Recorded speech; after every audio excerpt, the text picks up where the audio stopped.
Shalom untuk kita semua. Puji Tuhan kita bisa bertemu ya dalam PA online pada malam hari ini. Semoga kita semua yang hadir dalam keadaan sehat ya. Kakak akan menyampaikan kebenaran firman Tuhan. Kita akan sharing bersama pada malam hari ini. Kakak mau share screen, mungkin Gloria bisa stop dulu, oke. Kakak share screen dulu ya.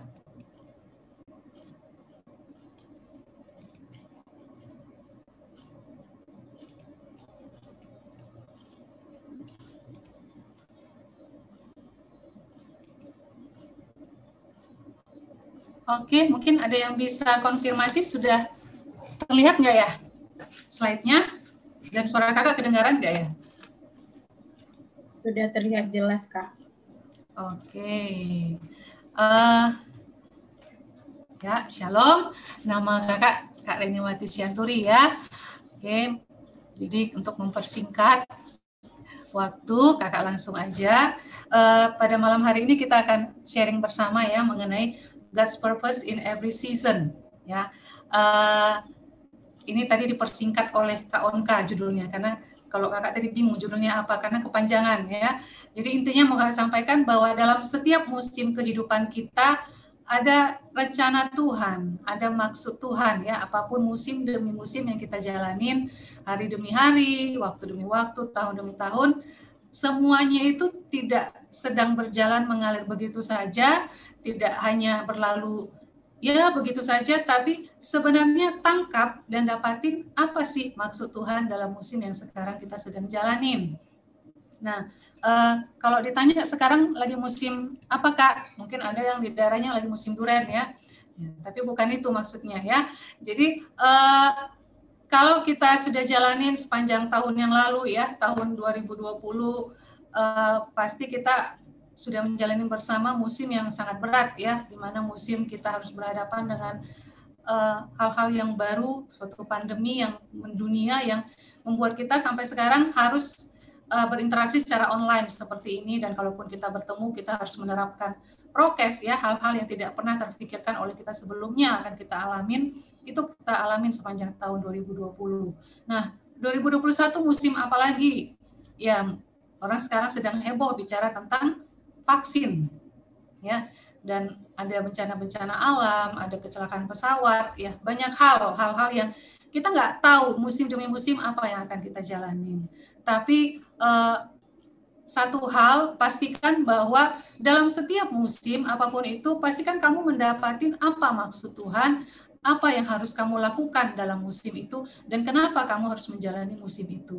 Jangan terlalu sibuk dengan fenomena-fenomena yang terjadi, jangan terlalu sibuk dengan kengerian-kengerian yang akan terjadi ke depan, yang menimbulkan ketakutan. It's okay membahas itu, tapi ingatlah untuk tetap memiliki pandangan mata yang tertuju kepada Tuhan, memahamin apa sih maksud Tuhan dalam musim hidupku yang sekarang ini, gitu ya. Nah, kalau kita mau bahas mengenai tokoh-tokoh di Alkitab yang mengalami musim-musim kehidupannya yang banyak dipakai Tuhan dalam setiap musim hidup itu terlalu banyak ya. Jadi kakak akan membahas pada malam hari ini hanya berdasarkan tokoh Esther ya, satu orang tokoh. Oke, mungkin kita bisa buka bersama dari Esther 4 dari ayat 10 sampai ayat 14. Sebenarnya satu kitab Esther ini ada 10 pasal ya, tapi tidak mungkin kita baca semua. Jadi kakak juga yakin adik-adik di sini semua, rekan-rekan di sini rajin baca Alkitab, pasti semua udah pernah baca kitab Esther.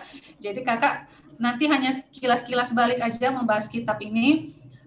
Nah, intinya akan kakak ambil dari Esther 4 ayat 10 sampai dengan ayat ke 14. Mungkin ada satu orang yang bisa membantu membacakan dari Esther 4 ayat 10 sampai dengan ayatnya ke 14. Silakan satu orang. Silakan. Glo.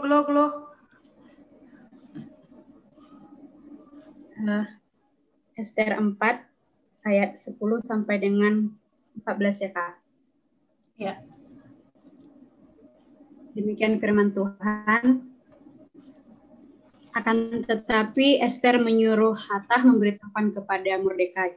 Semua pegawai raja serta penduduk daerah-daerah kerajaan mengetahui bahwa bagi setiap laki-laki atau perempuan yang menghadap raja di pelataran dengan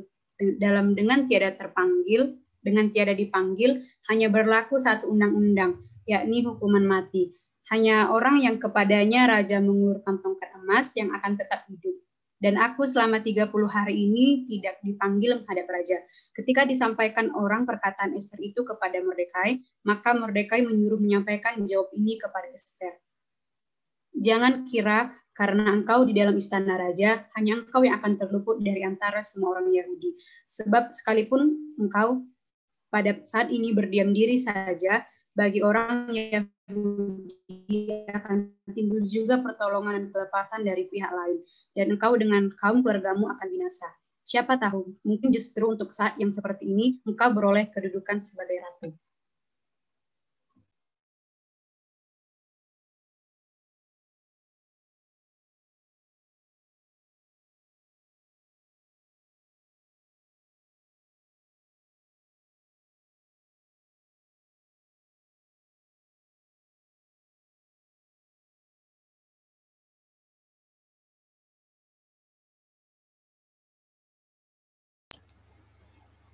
Permisi Kak, itu belum di-unmute.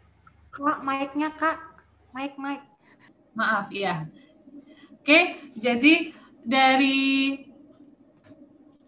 ayat tadi yang dibacakan oleh Glo, ya, Kakak akan fokus kepada ayat ini ya. Maka ayat 13 sampai 14, maka Mordekai menyuruh menyampaikan pesan ini kepada Ester, jangan kira karena engkau di dalam istana raja, hanya engkau yang akan terluput dari antara semua orang Yahudi, sebab sekalipun engkau pada saat ini berdiam diri saja, bagi orang Yahudi akan timbul juga pertolongan dan kelepasan dari pihak lain, dan engkau dan kaum keluargamu akan binasa. Siapa tahu mungkin justru untuk saat yang seperti ini, engkau beroleh kedudukan sebagai ratu.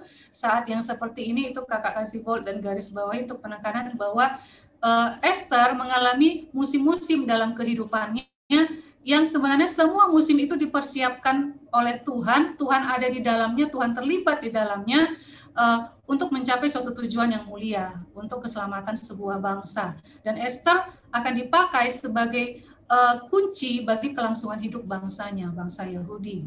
Nah, sebenarnya siapa sih seorang Ester ini ya?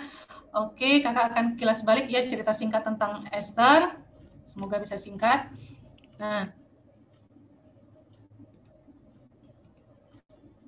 oke.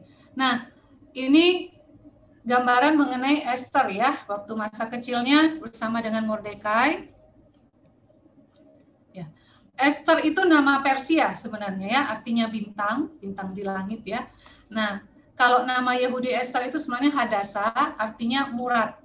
Murad itu nama tanaman ya, bukan nama hewan ya, nama tanaman.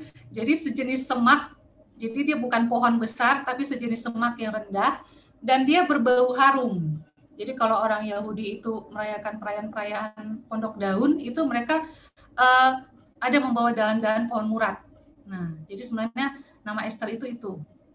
Nah, lalu latar belakang Ester ini dia seorang gadis yatim piatu ya, yang tidak dikenal, dia seorang buangan.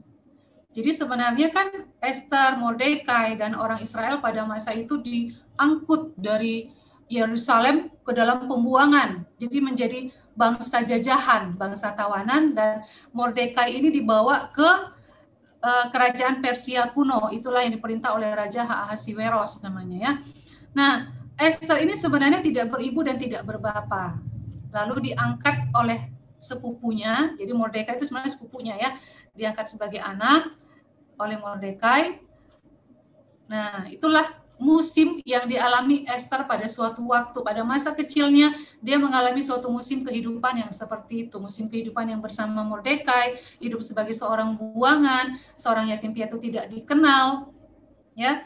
Dan siapa sangka kalau seorang Ester ini akan Tuhan dipanggil dan Tuhan pakai untuk sebagai penyelamat bagi bangsanya. Juga seorang Mordekai ya yang punya peran penting, peran besar dalam kehidupan Ester, walaupun dia bukan bapak kandungnya, tapi perannya sebagai seorang bapak dalam kehidupan Ester itu luar biasa, ajarannya, nasihatnya, didikannya itu luar biasa. Itu kita bisa lihat dari karakter Ester yang terbentuk pada masa dewasanya nanti. Nama Tuhan tidak hadir dalam setiap lembaran kitab Ester. Kalau kita cari-cari itu nggak ada tulisan Tuhan Allah, itu tidak ada sama sekali. Tapi kita bisa melihat betapa pekerjaan dan kuasa Tuhan itu nyata dalam setiap peristiwa yang terjadi dalam setiap lembaran kitab Ester. Nah, ini suatu musim, suatu masa dalam kehidupan Ester seperti ini. Nah, musim berikutnya apa yang dialami oleh Ester? Oke. Dipaksa untuk mengikuti pemilihan sebagai ratu dan meninggalkan kaum keluarganya. Kalau terlalu ekstrim dibilang dipaksa, mungkin sebenarnya mengikutinya dengan keengganan. Ya, kenapa kakak bilang dia sebenarnya enggan atau bahkan dipaksa? Ya, karena pada masa itu sebenarnya kan raja mengumumkan dan mengangkat kuasa-kuasa di wilayah kekuasaannya untuk mengambil darah-darah, anak-anak darah yang cantik, ya, yang elok rupanya, untuk dibawa ke istana di bawah pengawasan Hegai, sida-sida raja, yang akan nanti memberikan wangi-wangian, yang nanti akan mengikuti seleksi lah, seleksi Miss Persia mungkin namanya ya, seleksi untuk menjadi ratunya gitu. Kalau nggak jadi ratunya ya berarti jadi selirnya. Jadi kalau kita bayangkan mungkin situasi saat itu wanita-wanita di Benteng Susan ya, yang terlihat cantik, yang elok rupanya, menarik, yaitu mungkin dibawa semua ke dalam istana raja, ke dalam balai perempuan. Nah, Ester termasuk salah satu wanita yang seperti nggak punya pilihan, diangkut ke dalam balai perempuan tadi. Gimana punya pilihan, dia sendiri jajahan, dia tawanan perang, seperti itu. Dan dia harus meninggalkan kaum keluarganya, Mordekai yang merawatnya sejak kecil, dia tinggalkan, masuk ke dalam suatu lingkungan yang sama sekali baru dan mungkin tidak pernah terfikirkan oleh dia ya. Nah, ini musim berikutnya dari kehidupan Ester. Dia mengalami suatu kehidupan yang tidak nyaman, yang dia tadinya sudah nyaman bersama Mordekai walaupun kehilangan ibu bapak, tapi mendapatkan kasih dari Mordekai. Musim berikutnya ada situasi nggak nyaman lagi gitu loh. Dipaksa masuk ke dalam balai perempuan, menghabiskan waktu setahun terkunci dalam sebuah harem. Kita aja disuruh stay at home dari tahun lalu, susah banget ya. Stay at home, oke, sehari, 2 hari, 3 hari, oke. Kalau udah seminggu itu udah, aduh, gimana mau hidup hanya di rumah aja. Kita kan manusia sosial ya, pasti butuh butuh ketemu teman, butuh jalan-jalan, butuh refreshing. Sehingga akhirnya pemerintah melonggarkan, oke, silakan, tapi prokes. Nah, pada akhirnya kebablasan, prokesnya pun banyak dilanggar. Nah, tapi Ester itu setahun betul-betul terkunci ya. Ester nggak bisa curi-curi keluar, nggak bisa sama sekali. Benar-benar setahun terkunci dalam sebuah harem, balai perempuan, orang yang ditemuinya itu saja, nggak bisa ketemu Mordekai, dan dia harus mengikuti setiap aturan kegiatan yang ada di situ. Dan berada dalam persaingan yang tidak sehat dengan wanita-wanita lain yang tidak mengenal Tuhan. Kalau kita bayangkan mungkin bukan seperti kontes Indonesian Idol yang sekarang, bukan ya, dengan kontes Miss Indonesia yang sekarang, bukan, karena di dalamnya itu pasti orang mungkin bersaing, bisa jadi saling menjatuhkan, mungkin saling menghina, mungkin karena berebut untuk jadi wanitanya raja, ya. Jadi persaingannya mungkin secara fisik ya, bukan persaingan secara karakter, karena waktu itu yang ditonjolkan bukan karakter. Jadi Ester di situ mengalami persaingan yang nggak nyaman, yang tidak menyenangkan. Mungkin mengalami perlakuan-perlakuan juga atau perkataan-perkataan tidak menyenangkan dari kompetitor lainnya. Sementara dia sendiri di situ bukan dalam keinginannya sendiri ya, tapi dalam keadaan terpaksa. Tapi dalam kondisi seperti itu pun, dalam musim yang tidak nyaman seperti itu pun, dalam hidup yang seperti dalam paksaan, dikunci dalam sebuah harem, Ester tetap merupakan pribadi yang mau mendengarkan nasihat, mau diajar oleh Mordekai. Ya, Mordekai kalau kita baca ceritanya, dia setiap hari itu berjalan-jalan di depan balai perempuan untuk mengetahui bagaimana kondisi Ester, apa yang berlaku atas dia ya. Dia tetap dengarkan, Mordekai bilang, jangan kasih tahu ke bangsamu Yahudi. Oke, dia nurut. Bahkan even nanti sampai raja pun tidak tahu Ester ini bangsa apa ya. tidak menghendaki apapun selain yang disarankan oleh Hegai, sida-sida raja penjaga para perempuan. Orangnya sederhana sekali ya, walaupun sebenarnya begitu banyak perhiasan, harta kekayaan yang bisa diminta oleh Esther di situ untuk dipakainya, tapi hanya yang disarankan oleh Hegai saja yang bertugas ya penjaga para perempuan itu saja ya. Jadi seorang wanita yang dibentuk karakternya, dididik oleh Mordekai menjadi pribadi yang benar-benar nurut, benar-benar bisa dinasehatin, bisa diajar, taat gitu sampai akhirnya bahkan walaupun dia sedang berada dalam posisi yang menjadi impian banyak orang ya, posisi menuju menjadi ratu. Oke, next. Ini musim berikutnya ya. Lalu kita musim berikutnya lagi. Oh, ini kilas cerita tentang apa yang terjadi ya, karena kalau dibaca panjang sekali.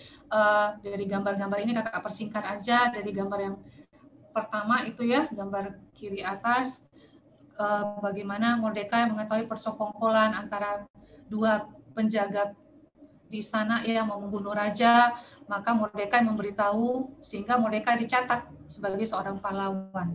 Tapi pada waktu itu dia belum mendapatkan hadiah apapun dari rajanya, namanya tercatat dalam kitab sejarah bahwa dia pernah menyelamatkan raja.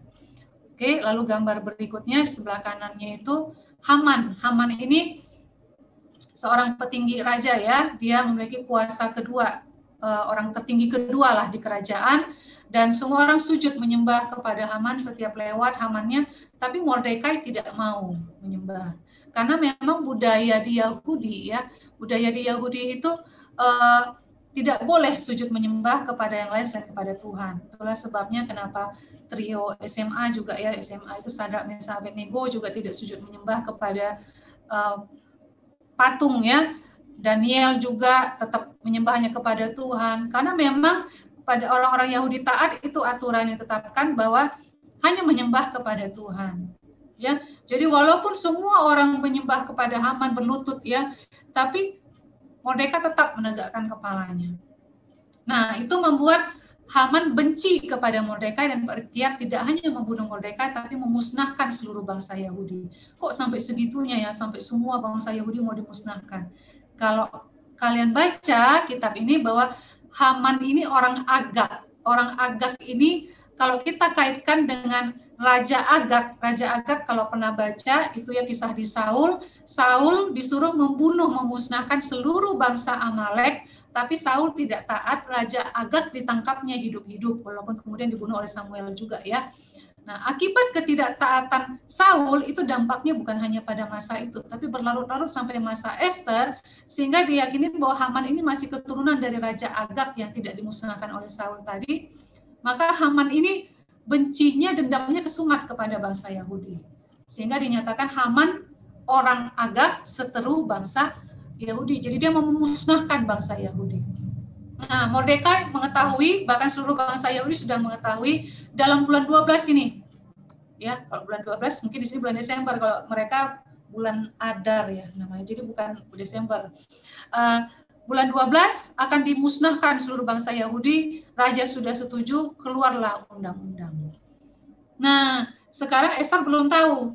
Esther ada di dalam istana raja, tapi Haman mendatangi gerbang istana raja itu dengan kain kabung dengan abu di kepalanya, dan Esther mengutus sida-sida raja namanya Hatah untuk bertanya, tanyakan itu dulu kepada bapakku itu kenapa bapakku di pintu gerbang itu pakai kain kabung seperti itu. Dan Mordekai menyampaikan segala yang terjadi, bahwa Esther, bangsa kita terancam binasa, bulan 12 sudah dikeluarkan undang-undang oleh raja bahwa seluruh bangsa kita akan habis mati binasa. Ini salinan, bahkan fotokopi undang-undangnya ada ya, dia kasih kepada Hathach.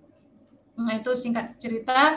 Maka Esther mengalami musim berikutnya lagi, yang tadinya dia sudah terpilih ya, tadi jadi ratu, dia terpilih di antara semua wanita-wanita yang cantik-cantik itu, dia terpilih jadi Miss Persia, dia jadi ratu, sudah nyaman ini kan posisinya jadi ratu, banyak dayang-dayang, dilayani, di service, full service, berlimpah harta, dekat dengan orang tertinggi ya, walaupun tidak sembarangan juga menjumpai raja, tapi nyamanlah kehidupannya.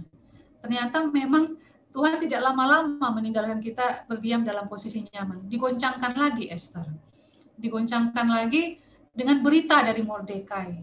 Ini yang akan terjadi pada bangsa kita. Waduh. Lalu itulah tadi yang dibaca Gloria di Esther 4 ayat 11. Respon dari Esther itu tadi, semua pegawai raja serta penduduk daerah-daerah kerajaan mengetahui bahwa bagi setiap laki-laki atau perempuan yang menghadap raja di pelataran dalam dengan tiada dipanggil hanya berlaku satu undang-undang, yakni hukuman mati. Hanya orang yang kepadanya raja mengulurkan tongkat emas yang akan tetap hidup, dan aku selama 30 hari ini tidak dipanggil menghadap raja. Esther merespon permintaan Mordekai. Mordekai minta, Esther coba menghadap kepada raja, memohon karunia-Nya, memohon perkenanannya, mungkin dia mau untuk bagaimanalah caranya supaya bangsa Yahudi bisa selamat. Tapi Esther bilang, gak sembarangan menghadap raja. Entah laki-laki atau perempuan yang menghadap raja itu, kalau nggak dipanggil bahaya, resikonya hukuman mati, kecuali kalau raja berkenan dia kasih tongkat emas baru bisa hidup. Walaupun Esther seorang istri raja, tapi peraturan yang di situ berbeda ya, nggak sembarangan seorang istri menghadap kepada suaminya karena posisinya di situ sebagai raja. Dan selama sebulan itu Esther sama sekali belum ada dipanggil menghadap raja. Esther menjawab dengan penuh ketakutan. Oke, nah tapi Haman Mordekai, Mordekai, bapaknya Esther itu. Kalau orang tua kan anaknya sudah ketakutan, janganlah Pak, nanti bisa mati aku Pak, risikonya besar kali, janganlah Pak, janganlah anakmu ini, usahakanlah dari yang lain Pak, usahakanlah Bapak gimana kek, tak bikin demo kek, bikin apa kek, surat kaleng kek, apa kek, pokoknya janganlah aku yang dikorbankan di sana ini Pak, bisa mati nanti aku. Nah kalau orang tua mungkin berpikirnya, oh iya juga ya, kasihan anakku ini ya udahlah nanti Bapak cari jalan lain. Tapi yang Mordekai lakukan bukan seperti itu, gitu loh. Luar biasa didikan Mordekai pada Esther. Tadi yang perkataan Mordekai ini kakak bagi 3 bagian ya. Perkataan pertama kata Mordekai apa? Jangan kira karena engkau di dalam istana raja hanya engkau yang akan terluput dari antara semua orang Yahudi. Ya, ini bukan karena Mordekai benci Esther ya, bukan. Dia mengasihi Esther, mendidik Esther sedemikian rupa dalam kasih membesarkannya sehingga Esther begitu penurut sama bapaknya ya. Karena besar kasihnya bagi anaknya, ya Mordekai memahami bahwa hidup seseorang itu harus berdampak. Hidup seseorang dalam musim apapun itu harus berbuah. Hidup seseorang itu harus maksimal, bukan hanya sekedar menyelamatkan diri, memikirkan kepentingan diri, tapi harus memikirkan apa yang menjadi panggilan Tuhan, rencana Tuhan. Ya, Mordekai tidak menginginkan Esther dalam hidup dalam skop yang kecil menurut pemikirannya sendiri. Jadi dia mengeluarkan kata-kata ini, jangan kira Esther, karena engkau di dalam istana raja ya, engkau akan terluput dari antara semua orang Yahudi.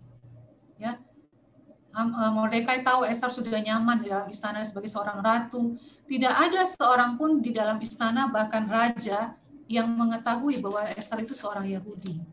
Nah, jika Esther memilih berada dalam posisi nyaman, Mordekai mengingatkan kamu juga tidak akan lepas dari kematian.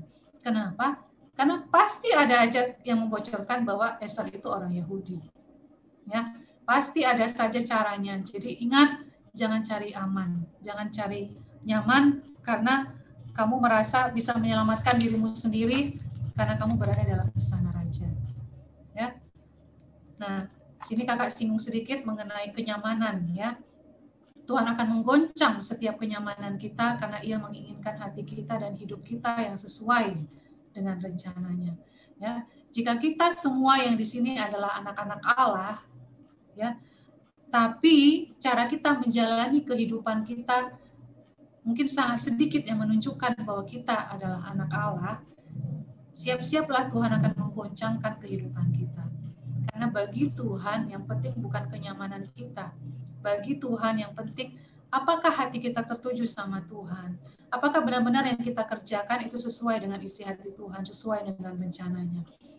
Ya, kakak cerita sedikit dulu pernah sewaktu kakak sama abang ya, Bang John, kami tinggal itu dekat dengan kantor Giving, dekat dengan sekretariat Giving Medan ya, nggak sampai 5 menit jarak rumah kami dengan sekretariat giving, dan ya tentu saja karena dekat, otomatis kami sering ke giving, mau malam pun datang, mau pemuritan, mau kegiatan apapun datang. Ya, kakak nggak datang aja sekali itu langsung berbondong-bondong datang ke rumah karena saking dekatnya rumahnya dengan sekretariat giving. Jadi kakak kenapa nggak datang? Pasti langsung datangin ke rumah. Jadi aktif banyaklah kegiatan kami kerjakan ketika rumah dekat ya. Tapi suatu waktu ya karena doa juga Tuhan rumahnya kemalingan. Tuhan kasih deh rumah yang aman gitu loh. Janganlah kemalingan. Kami berdua kerja, rumah ditinggal-tinggal, kemalingan. Tuhan kasih gitu loh. Tapi jauh jaraknya dari giving. Tapi bagi kami nyaman, aman, di kompleks, lingkungan nyaman, semua nyaman. Mulai muncul. Hari ini PA enggak ya? Ini PA masih offline ya, bukan online. Hari ini PA enggak ya? Aduh, jauh kali rumah kita.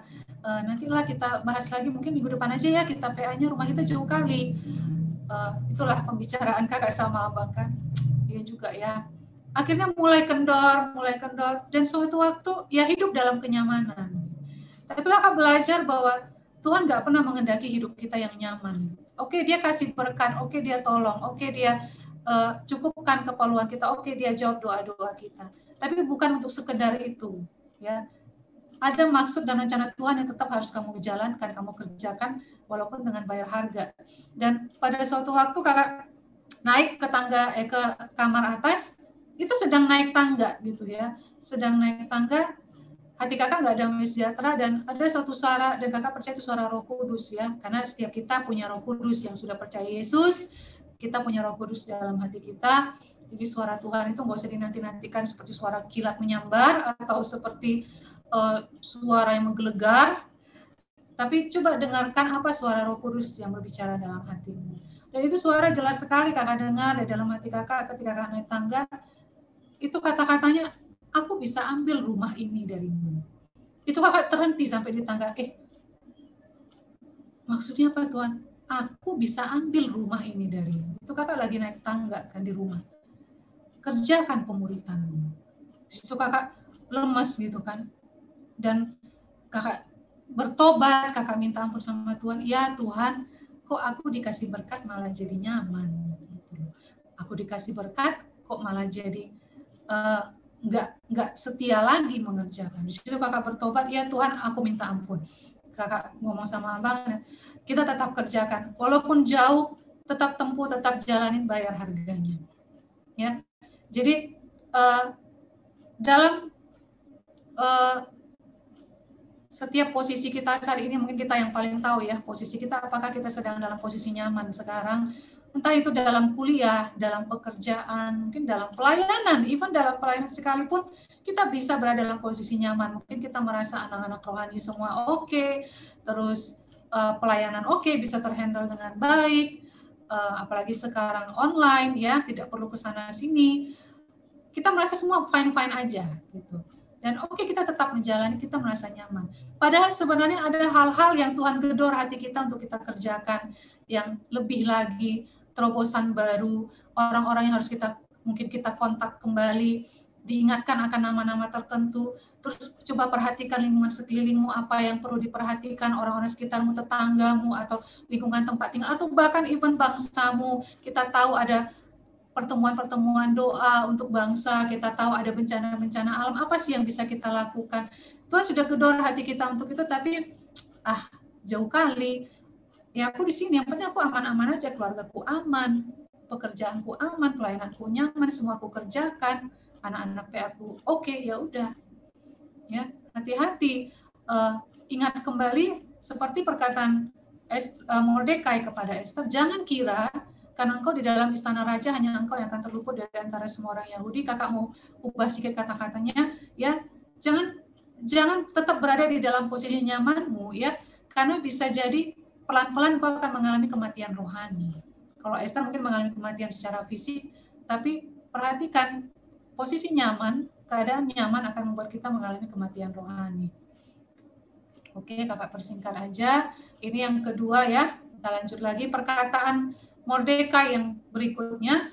Kakak penggal tadi yang berikutnya. Sebab sekalipun engkau pada saat ini berdiam diri saja, bagi orang Yahudi akan timbul juga pertolongan dan kelepasan dari pihak lain, dan engkau dengan kaum keluargamu akan binasa. Allah tidak dibatasi oleh aku dan engkau. Allah tidak dibatasi oleh Gloria dan kakak. Allah tidak dibatasi oleh Kak Onka dan kakak. Allah tidak dibatasi oleh siapapun kita di tempat ini. No. Tidak ada satupun rencana Tuhan yang gagal. Kalau Tuhan berencana menyelamatkan Indonesia, itu tidak akan gagal. Kalau Tuhan berencana untuk menyelamatkan suku-suku bangsa, bahkan ke bangsa-bangsa, rencananya itu tidak akan gagal. Pertanyaannya adalah, apakah engkau mau dipakai oleh Tuhan? Kalau engkau tidak mau dipakai, Tuhan akan pakai orang lain. Ya, kita buka dari Ayub 42 ayat 2.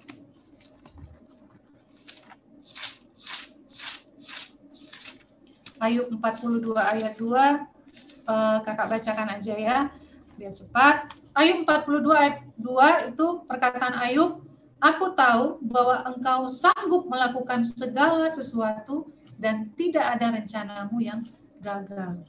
Jadi Mordekai mengingatkan Esther, hey Esther, ingatlah kalau kamu tidak bergerak, bertindak untuk menyelamatkan bangsamu, bangsa Israel, bangsa Yahudi akan tetap selamat. Tapi tidak dengan perantaraanmu, Tuhan akan pakai orang lain. Ya, ingatlah kita semua, Indonesia akan tetap Tuhan selamatkan, suku-suku bangsa akan tetap Tuhan selamatkan. Tapi ada nggak bagian kita di dalamnya? Ada nggak mahkota kita di dalam pengerjaan amanat agung? Ya, tugas kita bukanlah hidup nyaman, tapi mengerjakan pelayanan pendamaian. 2 Korintus 5 ayat 18 sampai 19. Mungkin satu orang bisa bantu bacakan 2 Korintus 5 ayat 18 sampai 19. Silakan Prananta, mungkin bisa baca, Dik. 2 Korintus berapa, Kak? Izin enggak? 2 Korintus berapa? 2 Korintus 5 ayat 18 sampai 19 ya kan ya? Ya.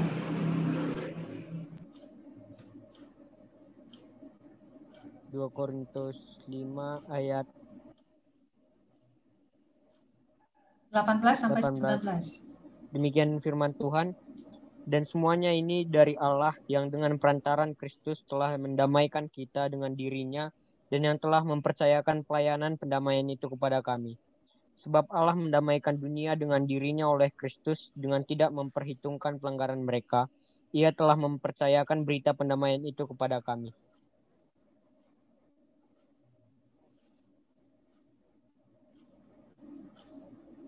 Iya, jadi semua anak Tuhan, semua kita tuh dipanggil sebagai pelayan pendamaian.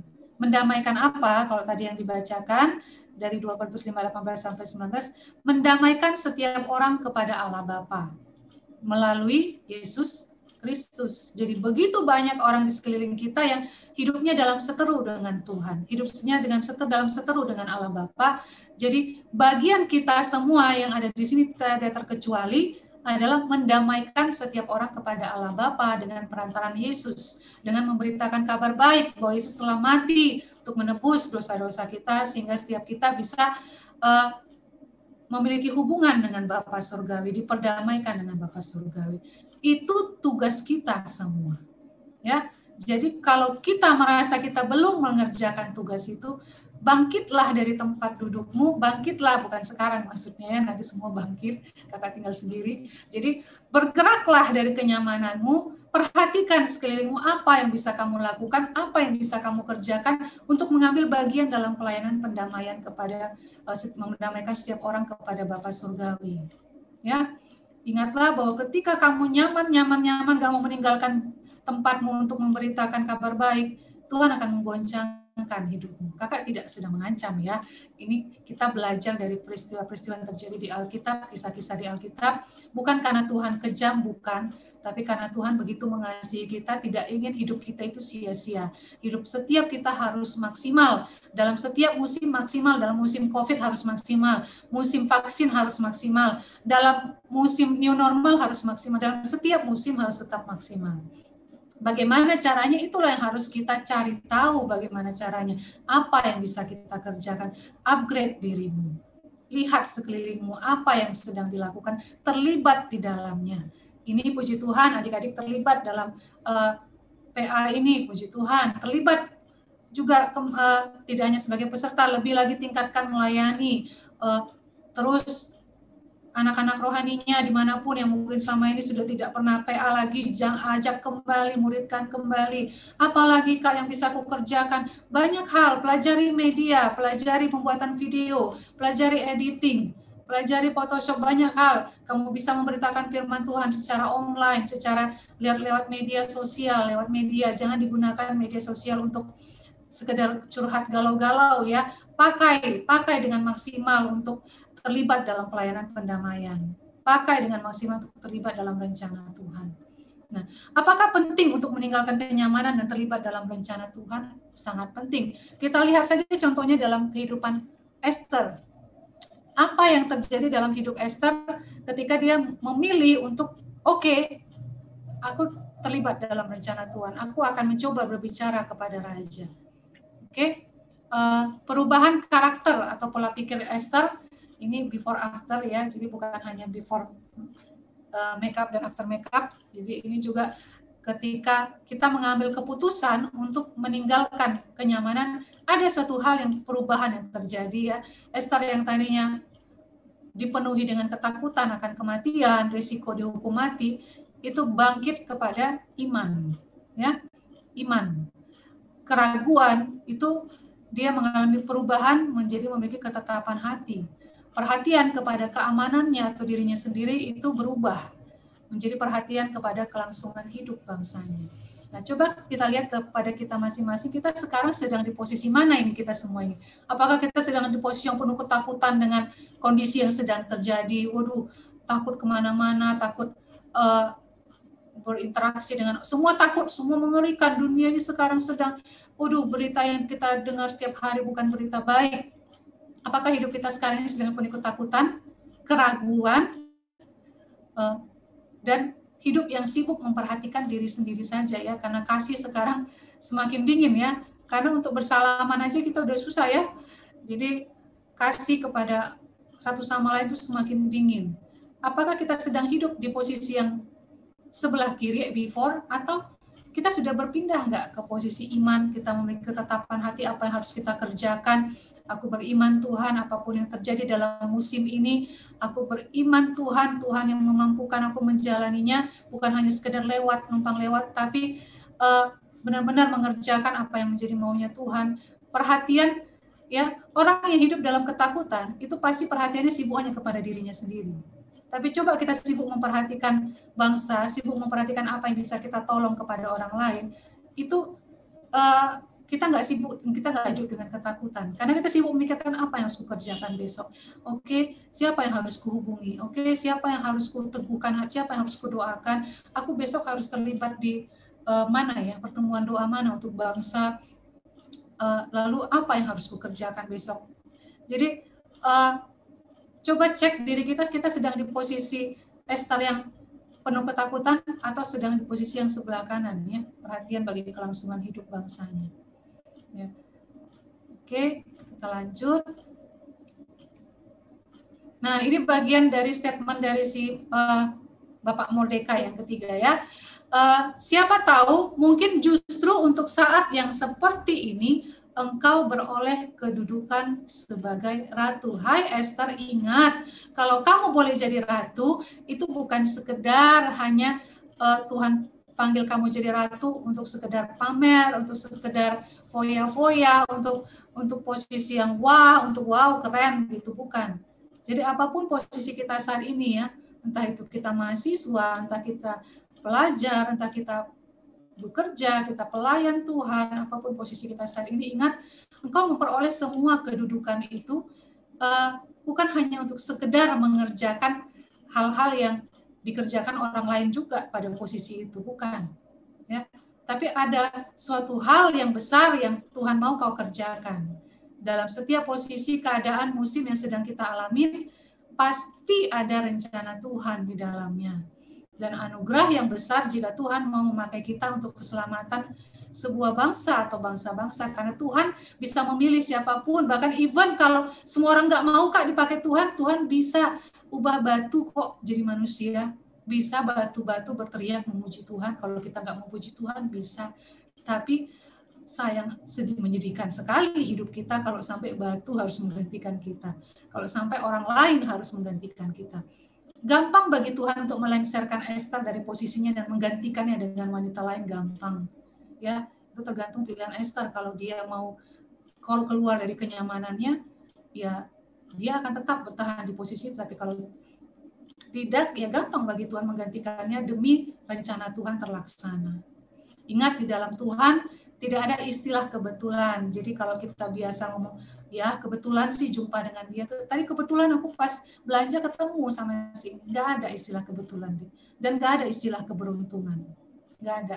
Kita mungkin perlu mengubah kata-kata kita, kosakata kita, menghilangkan kata kebetulan dan keberuntungan. Karena semua yang terjadi, even hal terkecil dalam hidup kita itu terjadi sesuai dengan pengaturan dan sesuai dengan waktunya Tuhan. Amin. Ya, jadi coba perhatikan dalam musim hidup yang sedang kamu jalanin sekarang, setiap pertemuan dengan orang lain, setiap kontak dengan orang lain, baik itu secara lewat handphone maupun pertemuan langsung, itu tidak ada yang kebetulan. Pasti ada maksud Tuhan mempertemukanmu dengan dirinya. Dan tidak ada keberuntungan, beruntung kali aku ya bisa sukses di pekerjaanku, bisa posisiku sekarang bagus, beruntung sekali aku di perkuliahanku, nilaiku bagus, beruntung sekali aku ya, pokoknya aku orang yang sangat beruntung. Nggak ada itu semua. Itu semua dalam pengaturannya Tuhan, dan dalam masa-masa di mana kamu merasa sangat beruntung itu pasti ada sesuatu yang sebenarnya harus kamu kerjakan. Tanya sama Tuhan, ya apa yang harus kamu kerjakan. Oke, next. Nah, jadi ketika Esther menjawab ya, kalau kita baca itu di Esther 4, kakak yang bacakan aja. Jadi respon Esther terhadap permintaan Mordekai tadi di Esther 4 ayat 16, pergilah, kumpulkanlah semua orang Yahudi terdapat di Susan dan berpuasalah untuk aku. Janganlah makan dan janganlah minum 3 hari lamanya, baik waktu malam, baik waktu siang. Aku serta dayang-dayangku pun akan berpuasa demikian, dan kemudian aku akan masuk menghadap raja. Sungguh pun berlawanan dengan undang-undang, kalau terpaksa aku mati, biarlah aku mati.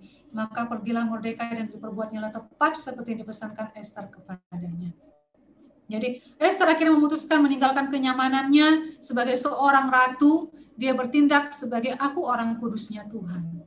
Aku bukan hanya seorang ratu dari bangsa Persia, tapi aku orang kudusnya Tuhan.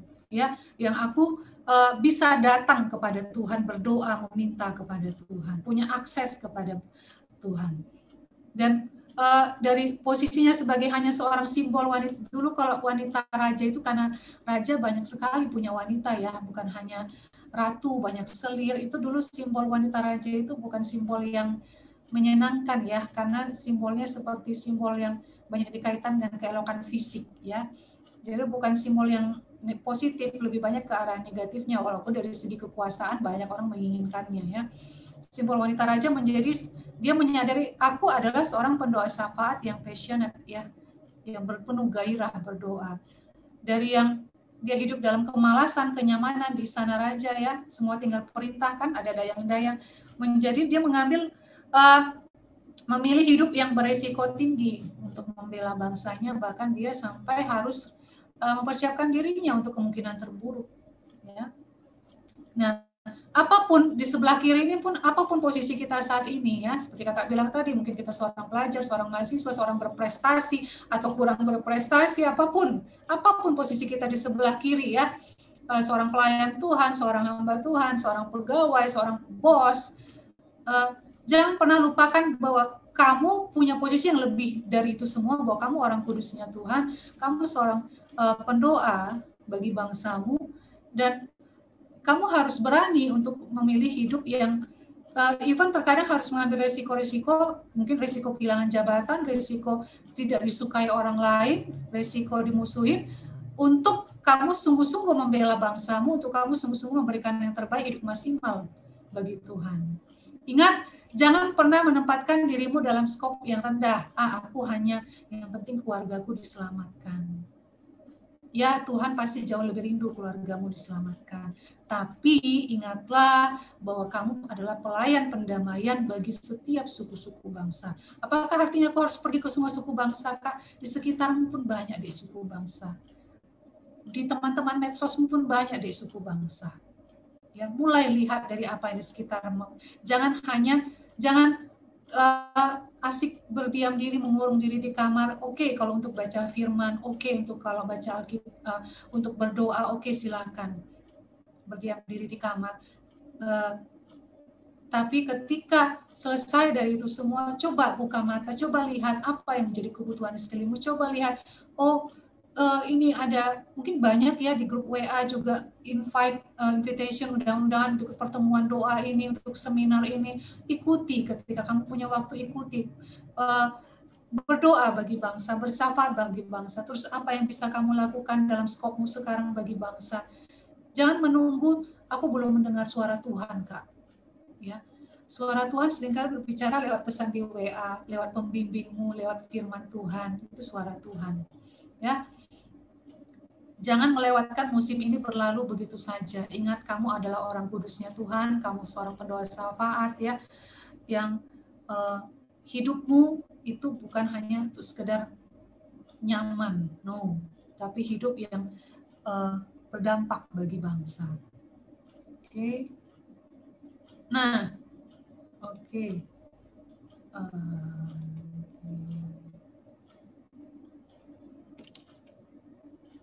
Oops.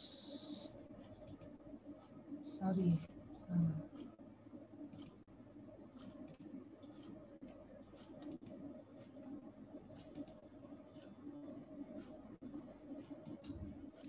Nah, mungkin banyak dari kita merasa, aku kan cuma satu orang ya. Ini kakak ada baca dari buku, kakak kutip karena kakak merasa cukup mengena ya kata-katanya.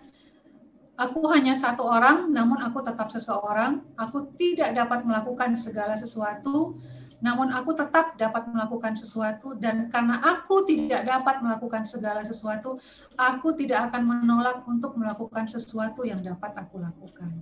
Setiap kita pasti bisa melakukan sesuatu untuk bangsa kita. Pasti ada. Pasti ada bagian yang bisa kita kerjakan. Sekecil apapun itu mungkin sekarang ya, puji Tuhan seperti Glow memimpin kita dalam ibadah memimpin pujian, mungkin ada adik yang pimpin doa. Itu hal-hal kecil yang bisa kita lakukan. Ya, dan ada hal-hal lain yang bisa kita lakukan juga. Kalau itu bisa kita lakukan, jangan setiap diminta Kak Onka, yang lain aja deh Kak, aku kapan-kapan aja. Emang nanti seminggu lagi, yakin bisa. Kita nggak pernah tahu waktu hidup kita sampai kapan ya, apalagi di masa pandemi ini, banyak sekali orang yang tiba-tiba dipanggil Tuhan, ya, bukan menakut-nakutin, bukan. Tapi apa yang bisa kamu lakukan saat ini, lakukan, jangan tolak. Kita tidak bisa melakukan apapun, tapi kita tidak bisa melakukan segala sesuatu, tapi apa yang bisa kita kerjakan dengan kapasitas kita kerjakan. Nah, satu orang itu memberi pengaruh yang sangat besar. Ya, siapa sih yang berani mengatakan Mother Teresa tidak punya pengaruh yang besar? Dia satu orang loh, tapi pengaruhnya luar biasa.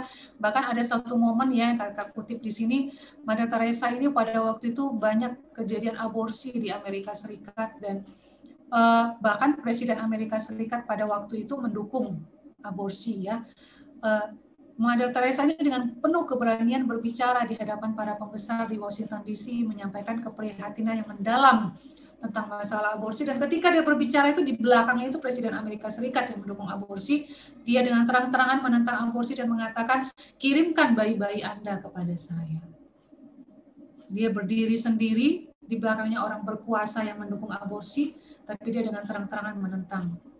Ya, kita nggak tahu dengan negara Amerika Serikat sekarang, mungkin adik-adik juga sudah pada tahu beritanya ya, bahwa yang diangkat sebagai presiden sekarang Joe Biden ya, dan bagaimana pemilihan Menteri Transportasi ya, kalau nggak salah Menteri Transportasinya dipilih adalah seorang gay, seorang homo ya, dan dengan terang-terangan dia memperkenalkan, ini seorang laki-laki ya, memperkenalkan suaminya yang notabene laki-laki juga pada waktu dia dipilih sebagai Menteri Transportasi. Itu sedang terjadi di Amerika Serikat sekarang. Dan juga ada seorang kalau nggak salah asisten sekretaris dipilih, itu seorang transgender, laki-laki tapi berubah menjadi perempuan.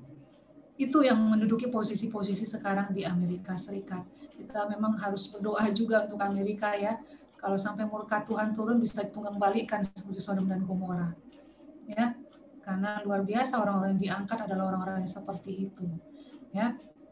Nah, orang-orang yang menentang, seperti kakak pernah baca dulu kisahnya tahun berapa itu ya, yang bahkan tidak mau membuatkan kue, ada sepasang LGBT mau menikah, dia punya toko bakery, tidak mau buatkan kue pernikahan, dituntut akhirnya sampai ke pengadilan, toko bakerynya sempat tutup ya, sempat bangkrut. Tapi akhirnya Tuhan tolong, Tuhan lepaskan, dia boleh bangkit kembali. Jadi orang-orang yang berdiri sendiri, yang menentang hal-hal yang tidak benar, orang-orang yang mengerti tetap mengerjakan rencana Allah, hidup dalam rencana Allah, itu akan mengalami pertentangan-pertentangan, akan mengalami risiko-risiko seperti Esther tadi. Ya, tapi orang-orang seperti itulah yang langka, dan kita harus menjadi bagian dari orang-orang seperti itu. Apakah penting pengaruh dari satu orang? Sangat penting. Dari Kejadian sampai Wahyu kita melihat tangan Allah pada individu-individu yang menjadi alat dalam menggenapi rencana Allah, apapun resikonya, meskipun dia harus berdiri sendiri ya.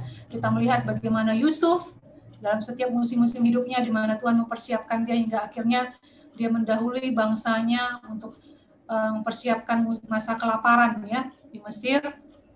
Dia menyelamatkan bangsanya Yusuf.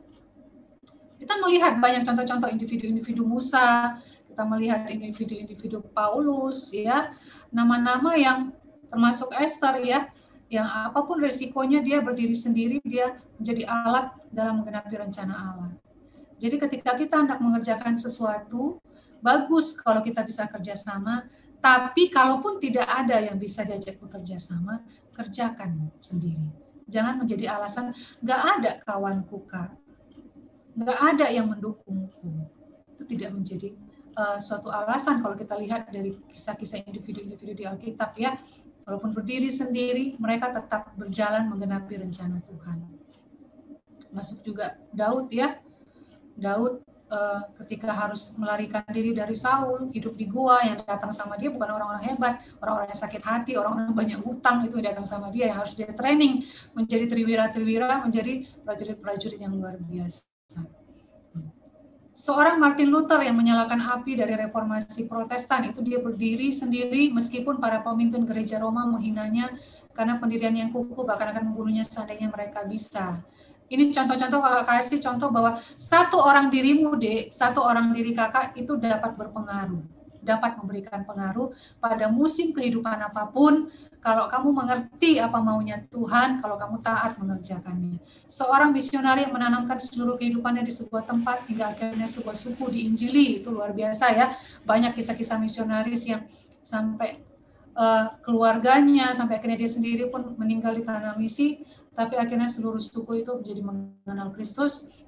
Seorang negarawan yang hidup dalam kejujuran dan menyuarakan serta mengusahakan apa yang menjadi hak rakyat, walaupun mungkin satu orang saja, mungkin kita bisa sebutkan namanya yang jadi contoh ya, kita tahu di bangsa kita yang hidup dalam kejujuran dan menyuarakan serta mengusahakan apa yang menjadi hak rakyat, walaupun harus berdiri sendiri. Ya, seorang karyawan. Nah, kalau kamu seorang karyawan yang menjadi teladan di tengah-tengah kamu bekerja, jangan pula nggak jadi teladan ya, datang terlambat, ngeluh terus. Kalau dikasih kerjaan, istilahnya dulu kalau kami gini,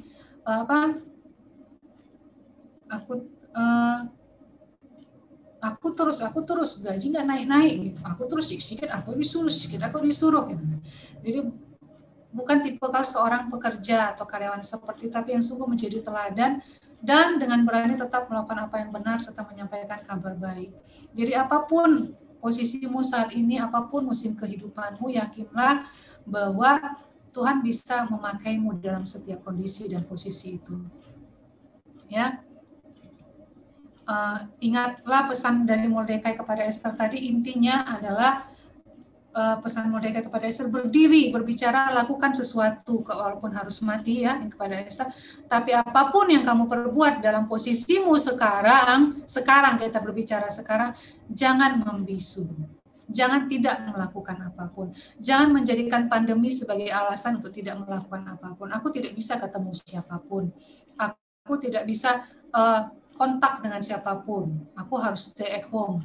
Ya, ingat bahwa Tuhan mengizinkan pandemi ini terjadi dalam masa teknologi sudah maju, dalam masa kita bisa melakukan pertemuan-pertemuan seperti ini, dan jaringan telekomunikasi sedang terus dibangun sampai ke daerah-daerah terpencil sekalipun.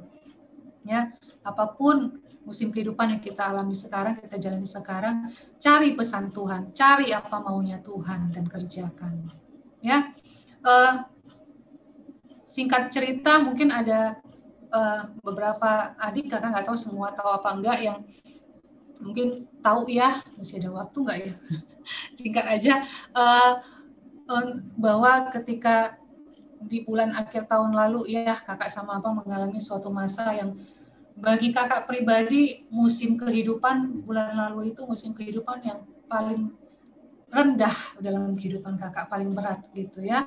Ketika suami kakak ya Bang John itu terkena COVID, dan bukan hanya suami kakak, tapi bahkan orang tua kakak, bapak dan mama kakak yang sudah usia 70-an tahun juga terkena.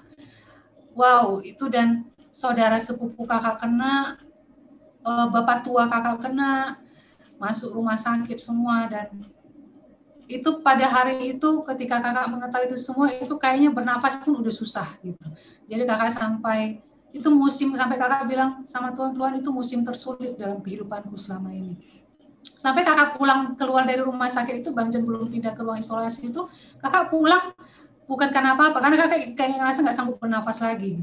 Aku pulang ya Bang, nggak sanggup lagi aku bernafas di rumah sakit ini, karena memikirkan mereka semua dan harus pakai masker, kakak menungguin, kakak rasanya nggak bisa bernafas lagi. Kakak bilang sama Prof, saya pulang ya, kalau suami saya mau dipindahkan ke ruang isolasi silakan, kakak tanda tangan. Even kakak tanda tangan pernyataan bahwa kalau suami Anda kemudian ya dipanggil Tuhan, itu kamu bersedia untuk tidak melihatnya sama sekali dan langsung dimakamkan gitu. Itu kakak harus tanda tanganin. Itu sendiri, tidak ada yang mendampingi, menemani. Sambil kakak harus menelepon orang tua kakak kami beda kota ya, orang tua kakak di Pekanbaru, di Riau, menelepon orang tua kakak dipulangkan rumah sakit. Bayangkan orang tua udah positif dipulangkan rumah sakit, diare lagi. Terus itu kakak nelepon, nggak bisa, balik sekarang juga, nggak ada cerita balik sekarang. Memohon sama rumah sakit, bilang harus di-opname, harus diisolasi, jangan mau dipulangkan. Bapak kakak lebih baik merasa di rumah, nggak bisa, harus diinfus, harus, pokoknya kakak ngotot gitu. Balik ke rumah sakit, padahal sudah di rumah orang tua, balik. Kakak takut tidak bisa merawat sendiri nanti di rumah, salah-salah bahaya karena sudah umur 70 tahun. Ya itu musim terendah lah, masa terendah dalam hidup kakak. Kakak masih ingat kakak pulang dan kakak pun harus isolasi ya 2 minggu di rumah sendiri. Itu nggak terbayangkan gitu. Kakak pulang itu nyetir sendiri, jam 9 malam itu kakak masih ingat, dari rumah sakit menuju ke rumah. Melihat pun kakak udah susah itu karena nangis sepanjang jalan. Melihat udah kabur, melihat jalan udah kabur. Tapi satu suara dalam hati kakak bilang seperti ini gitu. Kakak bilang, Tuhan gimana aku bisa hidup kayak gini? 14 hari aku harus isolasi, terus aku harus mengurus suamiku gimana? Orang tua aku di sana gimana gitu kan? Gimana aku bisa hidup di rumah, jangan-jangan di rumah aku nanti aku sesak napas dan kayaknya nggak sanggup gitu loh. Dan tapi sepanjang kakak menangis di mobil itu, mata kakak buram tapi penglihatan kakak jelas, kakak bisa melihat kendaraan itu jelas sekali gitu, nggak tahu kenapa, padahal buram, sebenarnya kacamata pun udah buram karena nangis gitu ya. Tapi dalam hati kakak itu seperti ada suara yang terus berulang-ulang berbicara sampai kakak berhenti menangis dan memarkirkan mobil dengan tenang di depan rumah itu gitu. satu suara itu bilang seperti itu, seperti ini, bahwa aku akan bersamamu selama 14 hari itu, aku akan bersamamu, aku bersamamu, aku ada di situ, aku itu terus dalam hati kakak berbicara, aku bersamamu, aku memang mau bicara denganmu selama 14 hari itu. Kakak nggak kebayang, Tuhan, gimana aku 14 hari berdiam diri di rumah? Aku mau bicara sesuatu denganmu. Situ bisa akhirnya bernafas dengan tenang dan sampai di rumah dengan selamat, ya. Dan ya singkat cerita, akhirnya ya puji Tuhan ada 2 orang adik yang menemani di rumah, kakak di lantai 2, mereka di lantai 1, dan menjalani 14 hari itu bukan masa yang mudah ya, di karantina di atas, dan menjalani dari matahari terbit sampai matahari terbenam itu di kamar. Kalau mau ngomong sama mereka itu kakak harus pakai masker, walaupun kondisi kakak waktu itu fine ya, sehat aja, tapi tetap untuk jaga-jaga. Tapi hari demi hari itu Tuhan berbicara gitu loh, dan hari demi hari kakak menangkap message-nya Tuhan, hari demi hari kakak ngerti gitu ya, kenapa aku harus mengalami ini, dan hari demi hari kakak justru Tuhan berbicara di situ mengenai next, apa yang harus kamu lakukan ke depan, ya. Jadi bukan perkataan-perkataan yang sabar ya Reni, tenang, enggak. Yang kakak dapatkan juga justru message-message mengenai apa yang akan harus kamu lakukan di tahun 2021. Masa berdiam diri, masa untuk duduk hanya di kaki Tuhan aja mendengar apa maunya Tuhan. Dan Bang John juga mengalami masa itu ya, mendapatkan banyak hal selama di rumah sakit sampai hari-hari terakhir. Tuhan, apalagi yang Tuhan mau sampaikan? Mungkin Bang John udah banyak sampaikan juga kepada rekan-rekan semua. Dan secara khusus juga Bang John cerita sama kakak, itu kakak sampai di hati kakak setiap kali Bang John ngomong, oh iya betul, ini harus kita kerjakan. Karena dalam setiap musim itu ada pesan Tuhan, ada yang Tuhan mau untuk kita kerjakan. Ya. Dan even dalam musim sekarang pun, jadi sekarang gimana Kak? Udah agak tenang dong kakak, musim hidup kakak, karena sudah oke, Bang John udah sehat, orang tua kakak puji Tuhan, itu mujizat Tuhan, orang tua kakak sehat, sembuh pulang, itu sampai dokternya manggil orang tua kakak itu bos, karena salut, karena bisa bertahan sehat, ya, karena teman-teman sekamarnya dipanggil Tuhan, ya, teman-teman sekamar dari orang tua kakak itu. Jadi sekarang apa yang kakak alamin sama abang? Kami mengalami sekarang yang namanya musim yang baru, yang kami dijauhin banyak orang gitu, karena banyak orang ketakutan kepada penyintas, kepada mantan COVID. Banyak yang ketakutan, melihat pun takut, apalagi mendekati gitu ya. Dikunjungin pun ke rumah semua jauh-jauh dan bermasker, begitu keluar dari rumah kami langsung semua lepas masker, ngobrol bebas apa segala macam, tapi ngelihat kami tuh kayak ketakutan. Di situ kakak sedih juga gitu ya. Aduh Tuhan, sedih kali rasanya rupanya dijauhin orang ya. Sedih kali rupanya ketika orang melihatmu seperti melihat penyakit gitu loh, padahal kita sudah sehat gitu ya. Itulah karena adanya image-image paradigma yang masih harus diluruskan di masyarakat. Tapi even dalam musim seperti itu pun, musim dijauhin orang seperti itu pun, ada message Tuhan yang kakak dapat, ada message Tuhan kakak tangkap, bahwa ketika kakak membaca kisah-kisah Daud, kakak membaca kisah Ayub, kakak membaca kisah-kisah di Alkitab, ketika kakak baca Mazmur, ketika Daud mengatakan bahwa orang-orang memandang jijik kepadaku, orang-orang menjauhi aku, orang-orang tidak mau mendekat, bahkan sahabatku menjauh, itu semua perkataan Mazmur, message Tuhan itu banyak yang selama ini seperti kurang masuk, itu masuk semua karena kita alami sendiri. Dan itu juga disampaikan oleh Bang Hendrik Kamesa bahwa coba baca dalam kondisimu sekarang, coba baca Alkitab. Dalam kondisimu sekarang ketika kamu baca Alkitab, itu remamu akan berbeda. Karena seperti kakak sama aku seperti mengalami sendiri semua yang dialami, walaupun bukan semua ya, tapi seperti mengerti, menangkap dan mengalami sendiri perkataan-perkataan di Mazmur ya, doa pada malam hari, doa pada waktu sakit payah, itu seperti mengalami sendiri. Masuk semua sampai ke hati yang paling dalam, jadi semakin memahami kondisi Daud, kondisi Ayub saat itu. Ya, dan kakak bersyukur Tuhan itu baik. Tuhan itu selalu baik dan sangat baik. Jadi dalam setiap musim hidupmu, coba cari tahu apa kehendak Tuhan. Jangan berdiam diri, jangan mengurung diri di kamar saja, jangan hanya asik dengan dirimu sendiri. Cari tahu Tuhan, apa yang Tuhan mau.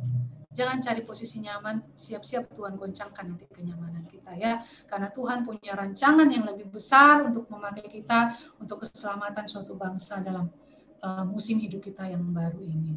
Oke. Sudah banyak kayaknya kakak sampaikan. Oke, kakak kembalikan. Oke, terima kasih, Tuhan memberkati. Kakak kembalikan kepada siapa? Kepada Glo atau kepada Onka?